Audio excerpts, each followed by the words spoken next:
أعوذ بالله من الشيطان الرجيم. بسم الله الرحمن الرحيم. Assalamu alaikum Henri. Assalamu alaikum à vous.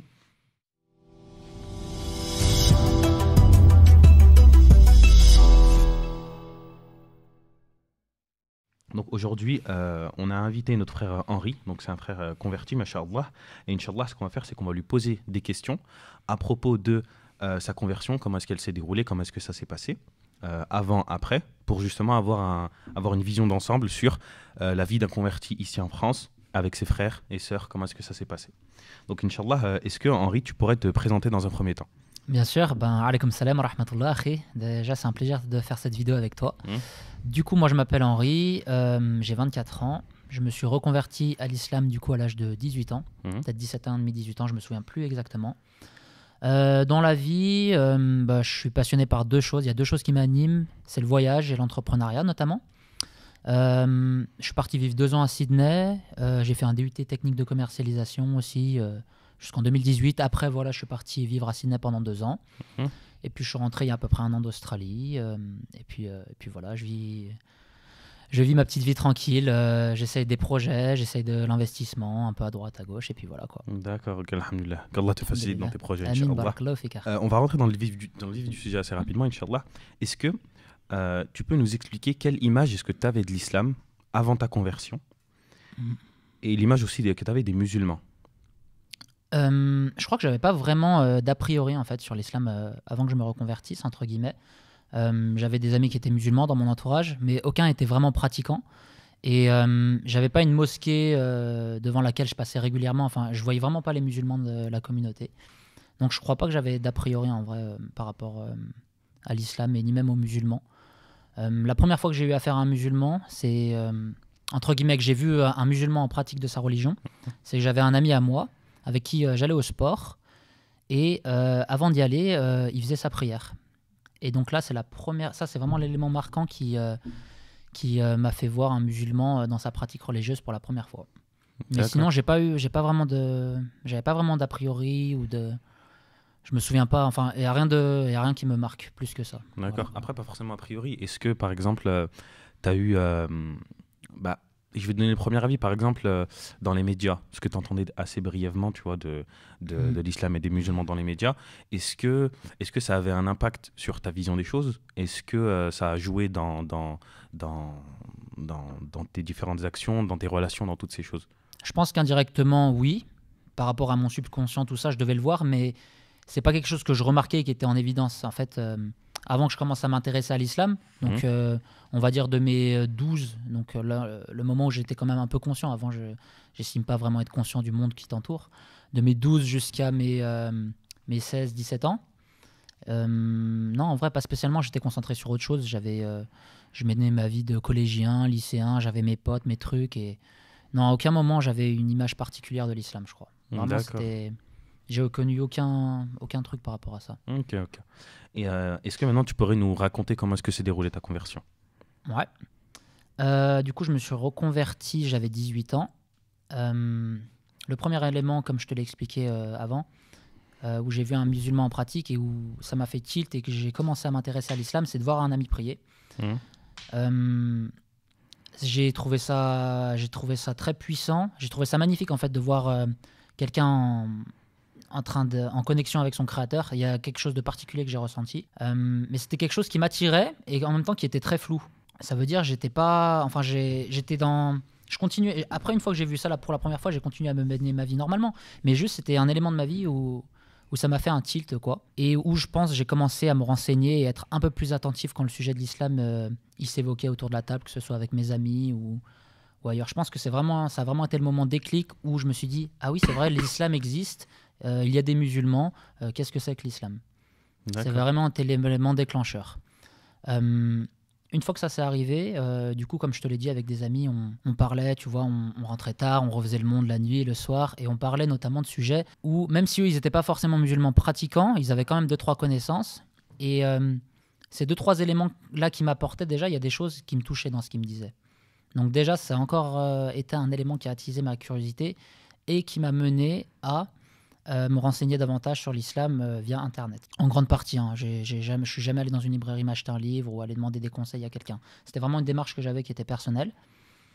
Et vu que je faisais régulièrement du sport avec mon pote, en fait, je le voyais régulièrement prier. Et ça, c'était vraiment quelque chose qui m'intriguait. Et je voulais savoir qu'est-ce qu'il disait quand il priait.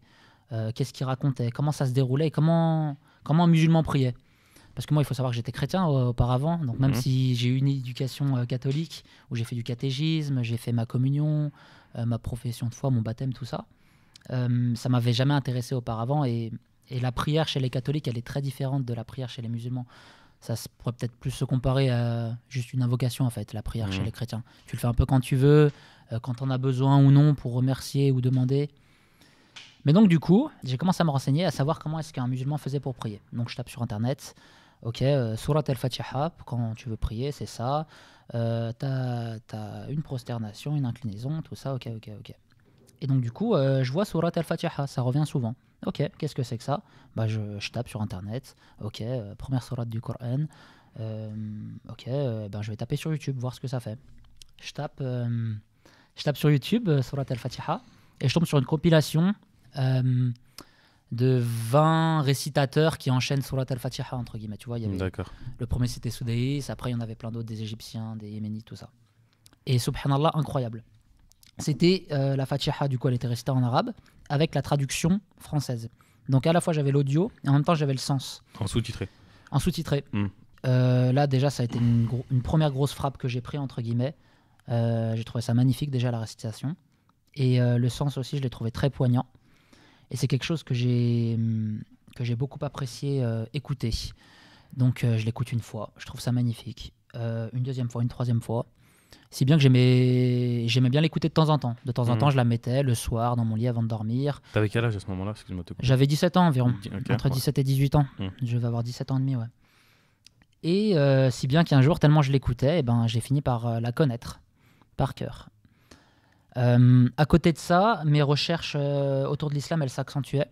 Je recherchais... En vrai, au début de mon intérêt pour l'islam, je ne me suis pas vraiment renseigné sur la vie du prophète, alayhi salatu wassalam. Je me suis beaucoup plus orienté vers... ce qui m'attirait, en fait, c'était la prière. C'était cette manière de prier, tu vois. Et donc, je ne me suis pas du tout renseigné au début sur la vie du prophète, alayhi salatu wassalam. Et je me suis vraiment focalisé exclusivement sur la prière. Mais en même temps, à côté... en même temps que j'écoutais Surat al-Fatiha régulièrement, je me renseignais sur des sujets et pareil, il y avait des choses qui un peu me transcendaient. Tu vois, j'apprenais quelque chose, par exemple, sur le jour du jugement dernier, et il y avait quelque chose qui me transcendait, quelque chose de fort que je sentais en moi, et c'est des choses qui me touchaient émotionnellement. Je savais pas trop comment le décrire.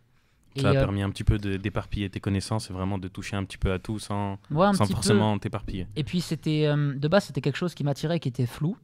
Et plus ça avançait, entre guillemets, et c'était de moins en moins flou, et c'était de plus en plus comme une évidence, en fait. Ça m'attirait et je savais pourquoi. Je comprenais, en fait, des choses au fur et à mesure quand tu te renseignes.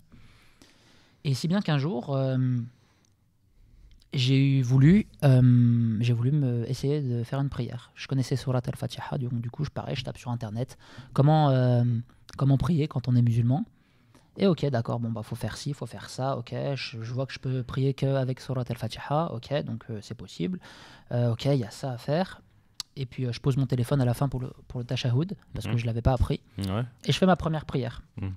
Et là, pareil, je ressens un grand accomplissement et quelque chose de...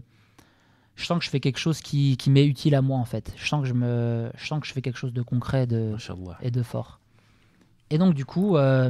je commence à rentrer dans l'excitation de « Ah, subhanallah, c'était trop bien. Je suis impatient de... » De reprier? Ouais, de reprier. Et je priais à l'heure, en fait. Donc, la prochaine prière, je télécharge Muslim Pro sur mon téléphone. C'est quoi la prochaine heure de prière? Ok, c'est à cette heure-ci. Et subhanallah, c'est des bons souvenirs quand j'y pense, wallah. Incroyable. Et donc, du coup, voilà, pareil, prochaine prière, je prie, je suis content, etc., etc., etc. Si bien que... Alors, je faisais pas mes 5 prières tous les jours, mais petit à petit, je la faisais de plus en plus souvent, jusqu'au jour où je faisais mes 5 prières comme un musulman. Et je pense que c'est à ce moment-là, en fait, que je me suis dit, et que je me suis vraiment posé la question, mais pourquoi, Henri, tu n'es pas musulman? Et cette question, elle m'a fait tilt, en fait. C'était quelque chose que je m'étais jamais dit avant, et j'avais jamais envisagé la possibilité que moi, Henri, je pouvais être musulman. Et donc, à partir de là, Je me suis dit, bah oui, en fait, je suis en adéquation avec ce que je vois, je suis en adéquation avec tout. C'est le mode de vie auquel j'aspire. Et je me sens à l'aise, je me sens bien. Je ressens aucune contrariété, il n'y a aucune chose qui me dérange. Donc oui, j'ai envie de devenir musulman. Donc je tape sur Internet, tac, tac, tac. Comment devenir musulman? Ok, donc je vois qu'il faut prononcer l'attestation de foi, que c'est le premier pilier de l'islam. Je vois qu'il faut faire ses grandes ablutions aussi avant, que c'est recommandé, tout ça. Donc je suis la procédure, hein, je fais mes grandes ablutions, tac, tac, je fais 2 unités de prière, ou je sais plus c'est dans quel ordre, et je récite ma shahada. Et à partir de là, j'étais musulman. Et donc voilà. Et à partir de ce moment-là aussi, quelque chose qui est important et que j'ai voulu garder quand même, c'était... j'avais des amis qui étaient musulmans, aucun n'était vraiment pratiquant, si ce n'est celui qui priait et qui m'avait introduit entre guillemets à la prière. J'en avais jamais parlé. Et excuse-moi de te couper, est-ce que lui, il avait déjà abordé la question de l'islam ou bien de la religion avec toi auparavant? Non, en fait, parce que c'était vraiment pas au centre de nos préoccupations. C'était vraiment, on était concentré sur... Malheureusement, hein, j'ai pas eu de... Malheureusement, heureusement, mais j'ai pas eu de relation vraiment où j'ai des amis qui me parlaient de religion directement en me disant « Henri, tu sais, c'est bien la religion, c'est la vérité. » On m'a jamais vraiment... Mes amis, ils m'ont jamais parlé comme ça de la religion, en fait. Parce qu'on était, on était jeunes, on était tous concentrés sur autre chose. Et c'est quelque chose que j'ai décidé de garder pour moi pour le moment. Du coup, je voulais pas en parler avec mes amis, parce que même si c'était un sujet dont on parlait de temps en temps, mais que eux, ils m'attiraient pas directement vers l'islam, entre guillemets. C'était pas eux vraiment les vecteurs, quoi. Ouais, mais je savais que si je leur en parlais, en fait, ils allaient m'attirer vers l'islam, entre guillemets. Ils allaient me dire, ouais, c'est bien, tu fais le bon choix, c'est une bonne chose, machallah, continue, tac, tac, tac, on va faire ci, on va faire ça. Et d'un autre côté, j'avais mes parents, où je savais aussi, si j'en parlais, eux, au contraire, ils allaient me dire, mais n'importe quoi, c'est pas du tout le bon chemin, enfin, on change pas de religion comme ça. Et donc, du coup, par peur, par manque de science aussi, parce que j'étais vraiment inculte, et par souci de sincérité, je pense aussi, en vrai, j'ai voulu me préserver justement d'en parler d'un côté à mes amis et d'un côté à ma famille. D'accord, t'as gardé pour ça faire au fond, mon comme truc si... pour moi vraiment, Ouais. où j'avais vraiment ma relation avec Allah Azzawajal et voir ce que ça donne. D'accord. Et Alhamdoulilah. ouais, alhamdoulilah, voilà. Ça veut dire qu'avant même de te convertir, t'avais déjà un entourage qui, oui, pas pratiquant, mais qui était musulman. Ouais. Donc t'avais déjà un petit peu, peut-être même cette tradition où t'entendais, bon, malheureusement, les wallah, les... Ouais, voilà, c'est ça. Subhanallah, tous ces trucs. D'accord. Exactement, j'avais ça. Je voyais des gens faire le ramadan aussi, même si je le faisais pas. Je crois qu'une fois, j'ai essayé de faire quelques jours de ramadan quand j'étais pas musulman. Mais peut-être une journée, quoi, tu vois, c'était pas... Ouais, je pense. J'ai un ami aussi qui avait J'ai un ami aussi qui avait essayé. Et je me permets de rebondir, tu vois. Ce que tu as dit, c'est magnifique. Tu vois, ce déclic, genre cette chose, c'est arrivé. Hop là, toi, ça t'a fait un déclic. Et du coup, bah, tu as commencé à te renseigner tout ça. Et bah, moi, par exemple, j'ai un ami qui habite en Bretagne. Et bref, on s'est rencontrés sur un jeu vidéo. Et du coup, bah, c'était un petit peu le même système. Okay. Lui, mais sauf qu'il il avait entre guillemets la chance. Moi, en fait, j'ai tendance à vraiment, je parle d'islam, tu vois. Genre, dès que je suis avec eux sur les jeux et tout, ils sont 3-4, je parle d'islam. Ouais, vous pensez quoi de Dieu? Nanana. Bref, je leur pose plein de questions. Et lui, il était grave réticent, tu vois. Ah ouais? Ouais, il est, enfin, réticent, mais au fond, il sait que il y a un Dieu. Okay. Mais il y a ce côté où justement, bah, il y a la famille qui le bloque. En gros, qui le bloque. Il a peur. Il a peur de la réaction de ses grands-parents. Il a peur de toutes ses réactions, tu vois. Il a peur d'être rejeté. Parce que lui, il dit en gros, s'il devient musulman, il va se mettre à 100% dedans, tu vois. Et d'un autre côté, bon, moi je lui fais le rappel, je lui dis, si t'es musulman, c'est pas pour autant que tes parents, tu les laisses tomber. Tu dois quand même avoir un bon comportement avec eux, être très bienveillant et toutes ces choses. Alors, essaye un truc. Tu dis à personne.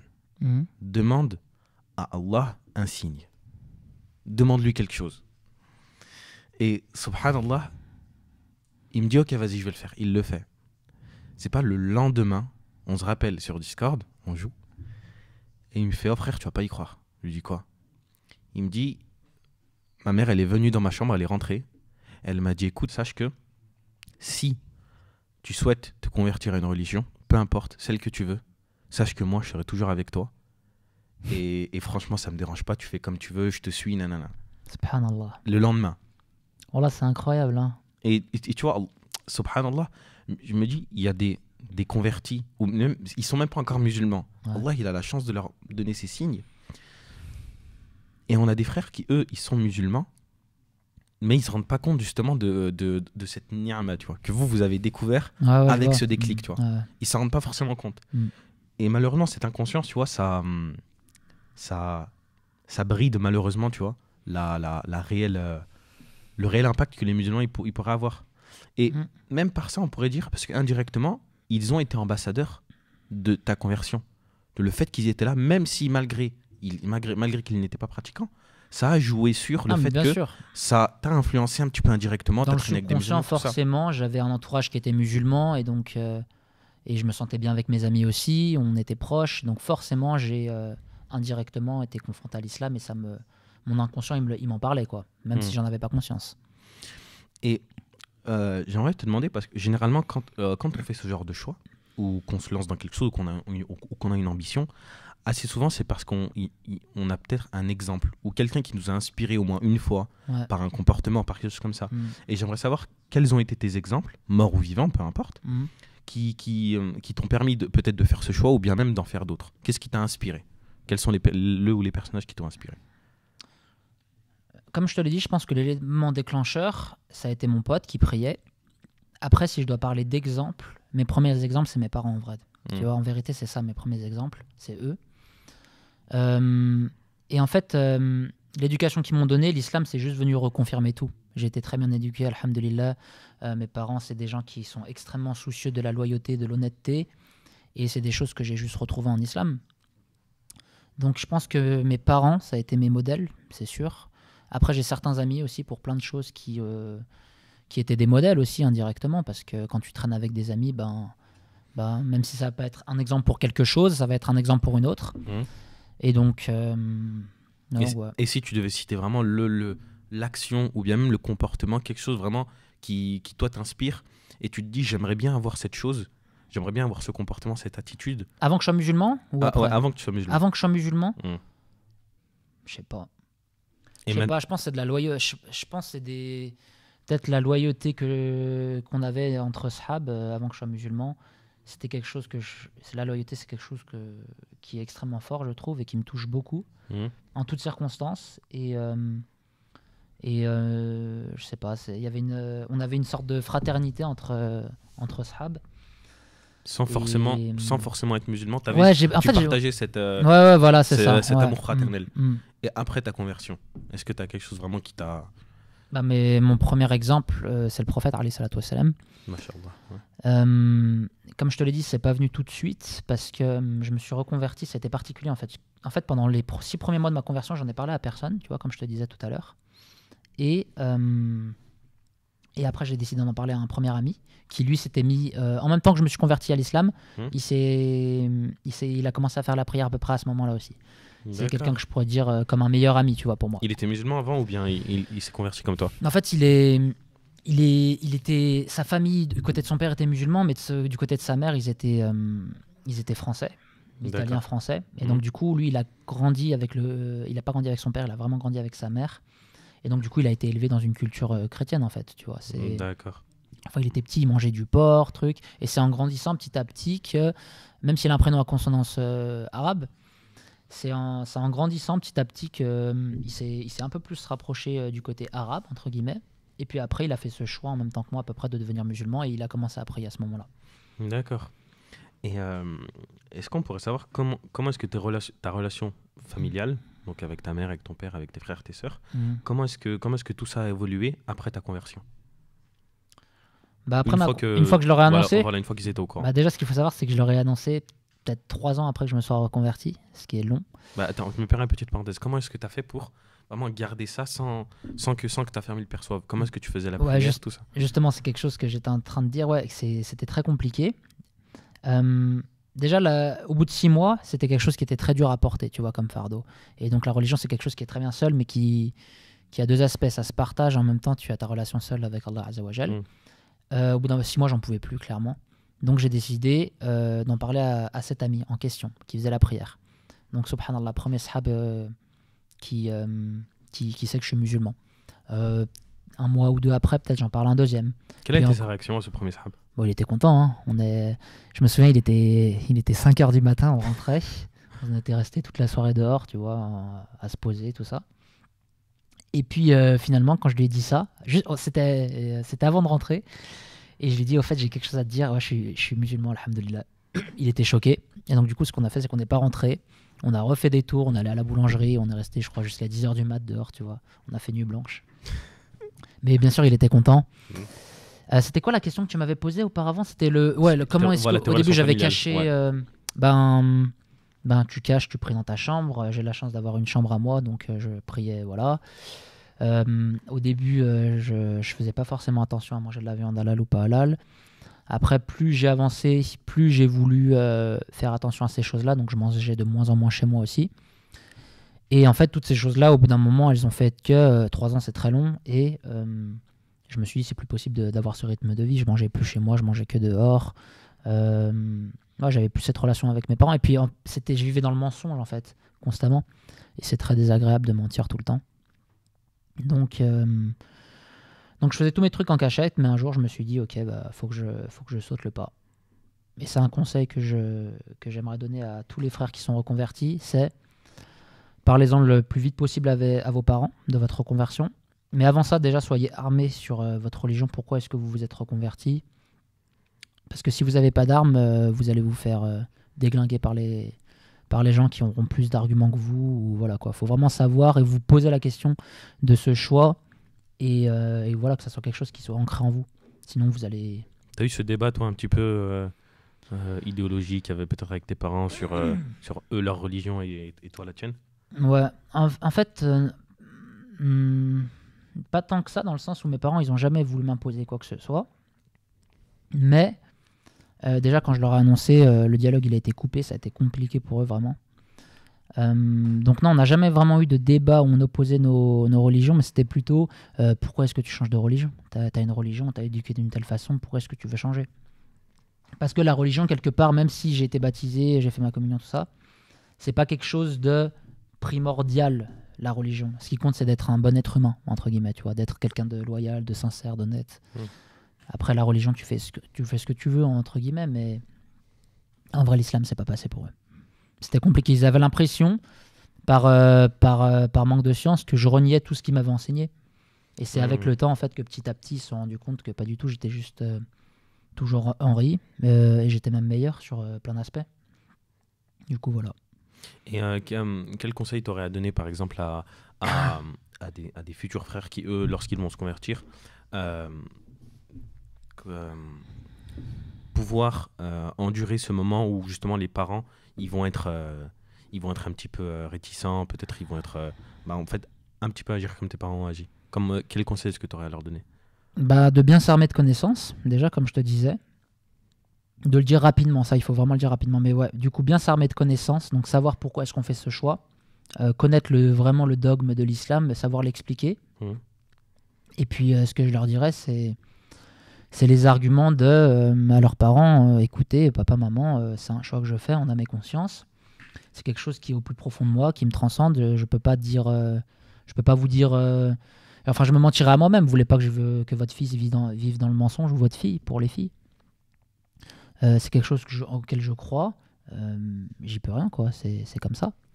Et pourquoi est-ce que j'y crois? Pour telle chose, telle chose, telle chose, telle chose. Enfin, voilà, quoi. Les preuves de l'unicité d'Allah. Parle d'elle-même. Ouais, voilà. Convaincu, quoi. Et puis, en fait, ce qu'il faut bien comprendre, c'est que quand les parents sont en colère, même si on leur montre la logique A plus B égale truc, eh ben, ils le comprendront pas. Parce qu'ils sont en colère. Donc, la seule chose qui répare, entre guillemets, la plaie, c'est le temps. Donc il faut juste sabr, patienter avec ses parents et puis Allah il facilite. Alhamdoulilah. Et j'aurais aimé aborder la question avec toi de tes objectifs. Est-ce que tes objectifs personnels, entrepreneurial, peu importe, est-ce qu'il y a eu une évolution au moment de ta conversion? Enfin, après quoi. Au niveau que entrepreneurial? Entrepreneurial, personnel, peu importe. Alors déjà, pour commencer, niveau entrepreneurial, j'ai toujours voulu, même avant ma conversion, j'ai toujours voulu, quand j'étais petit, monter des choses. Enfin, je voulais plus faire de l'argent quand j'étais petit. Mais j'ai toujours eu cette envie de faire des trucs. Ce que l'islam m'a apporté, entre guillemets, on va dire, c'est une structure. C'est qu'on ne peut pas faire n'importe comment. Je pense qu'avant, j'aurais été un peu moins éthique sur certaines choses. Aujourd'hui, je ne le fais pas vis-à-vis du dîn. Et parce que je comprends aussi pourquoi le dîn l'interdit, quoi, parce que telle chose est mal.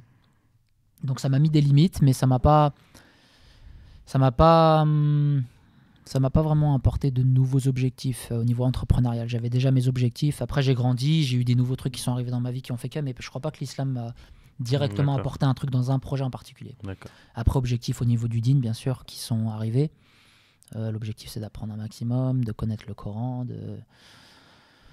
d'être savant, quoi, entre guillemets. D'être savant sur plein de sujets. C'est Bien apprendre sa religion. bien apprendre sa religion. La connaissance, c'est le pouvoir. Mashallah.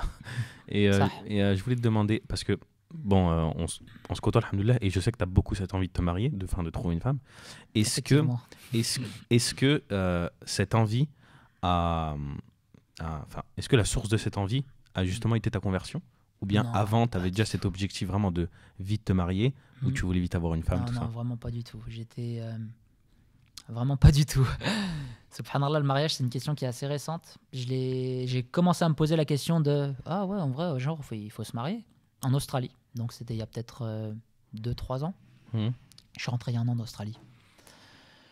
Et non, non, ouais, non, vraiment pas du tout. Le mariage, c'était vraiment. J'étais pas du tout concentré dessus jusqu'à peu, entre guillemets. Et l'une Et, des raisons pour lesquelles je suis rentré d'Australie, justement aussi, c'est parce que je voulais me marier. et c'est quoi qui a été le déclic? Qu'est-ce qui s'est passé pour que Je tu pense dises, à ok, un là, ami, faut que je me que j'ai marie? rencontré en Australie qui lui voulait Mhm. se marier. Et je me suis dit, bah ouais, c'est vrai, il faut se marier. C'est important, c'est bien. Et puis voilà, du coup, c'est ça. Mais avant, non, pas spécialement je m'étais pas vraiment posé la question, entre guillemets. Mhm. D'accord. Est-ce que je pourrais savoir qu'est-ce que t'as apporté l'islam Mhm. dans un premier temps sur le plan spirituel, sur le plan de la, je sais pas, bon, on a un frère qu'on connaît en commun qui dit du fait de monter en conscience, Mhm. tu vois. Qu'est-ce que ça t'a apporté Machallah. lorsque, est-ce que ça t'a facilité justement cette montée en conscience? Est-ce que tu t'es rendu compte plus facilement de tout ce qui se passait autour de toi, de la création d'Allah, de toutes ces choses? Ouais, forcément, tu as un éveil spirituel sur plein de choses, sur le monde qui t'entoure. En fait, tu mets une. Quand tu as un créateur qui est infini, tu mets une raison à toute chose, en fait. La taille de l'espace, l'infiniment grand, l'infiniment petit, toutes ces choses, la nature, comment tout est fait, les comportements humains, les relations entre les gens. Donc forcément, d'un point de vue spirituel, oui, ça a beaucoup, ça m'a beaucoup apporté. Sur le plan spirituel, tu vois, globalement, qu'est-ce ouais. que l'islam t'a apporté? Ouais, voilà, bah, sur le plan spirituel, je pense que c'est beaucoup ça. Après, ce que l'islam m'a beaucoup apporté, dans un premier temps, avant que ça soit la spiritualité, ça c'est la discipline en vrai. Et un peu la rigueur, tu vois. Le fait de prier 5 fois par jour, c'est comme un travail en vrai. Au début, je le voyais un peu comme ça, tu vois. Bah, j'ai des obligations vis-à-vis de mon Seigneur. Si je fais mes 5 prières à la fin de la journée, bah, j'ai bien travaillé, alhamdoulilah. J'ai rempli mon quota. C'est comme ça que je voyais les choses au début. Aujourd'hui, je ne les vois plus comme ça vraiment. Mais ça m'a apporté une certaine rigueur et ouais, une certaine discipline et une structure d'esprit aussi. D'accord. Chaque chose en islam est... Sur n'importe quel sujet, tu vas retrouver des savants qui ont parlé. Il y a des explications qui sont données, des liens qui sont faits avec les hadiths ou le Coran. Et donc, ouais, ça m'a vraiment apporté une structure d'esprit et un peu une explication à toute chose de la vie, quoi. Dès que tu as un souci dans la vie, ok, comment on fait en religion par rapport à ça? Ah ben, on fait comme ça. D'accord. Voilà. Et sur le plan relationnel, qu'est-ce que ça t'a apporté? Ça m'a apporté, assez tardivement encore une fois, mais des relations fit-din avec des frères. Ça, c'est quelque chose que j'ai connu assez tardivement. Parce que, en vérité, ouais, même au début de ma conversion, j'ai très peu fréquenté les mosquées. Et donc vraiment, c'est quand j'ai commencé à fréquenter les mosquées après 3-4 ans de reconversion, c'est long, hein, que sur le plan national, ça m'a beaucoup apporté. J'ai créé des relations fraternelles fit-din avec des frères. Donc même relation qu'avant, voire mieux. Et en plus de ça, tu y ajoutes le din. Mashallah. Donc c'est magnifique. Alhamdoulilah. Voilà. Alhamdoulilah. Depuis que tu es musulman, Ouais. quelle vision est-ce que tu as, est-ce que tu as eu de la communauté globalement dans son ensemble? Quelles sont les forces que tu as pu constater, les faiblesses que tu as pu constater, l'intérêt, pourquoi une communauté, toutes ces choses? Pas vraiment de perception en particulier depuis que je suis musulman. Perception de la communauté musulmane. Est-ce que tu as trouvé la communauté vraiment solidaire? Est-ce que tu as trouvé que... Ouais, ouais, c'est vrai ça. Voilà, au début, quand je me suis c'est surtout reconverti, j'ai trouvé Bah, notamment par rapport au fait que je galérais à manger. Quand tu es reconverti, manger, c'est toute une mission. Donc, ouais, j'ai retrouvé beaucoup de solidarité par rapport à ça. Les gens me donnaient beaucoup, alhamdoulilah, en nourriture notamment. Mais donc, du coup, ouais, ça, c'est quelque chose qui m'a marqué au niveau de la communauté. Ouais. Je pense que c'est cet aspect vraiment solidaire où, ouais, il n'y a pas de souci. Tu viens, c'est comme t'es comme un fils pour moi, tu fais partie de la famille, il n'y a pas de souci. Tu peux venir manger à notre table tous les jours, c'est pas un problème. D'accord. Ça, c'est l'aspect qui m'a marqué, je pense. Ok. Maintenant, une question plus ponctuelle.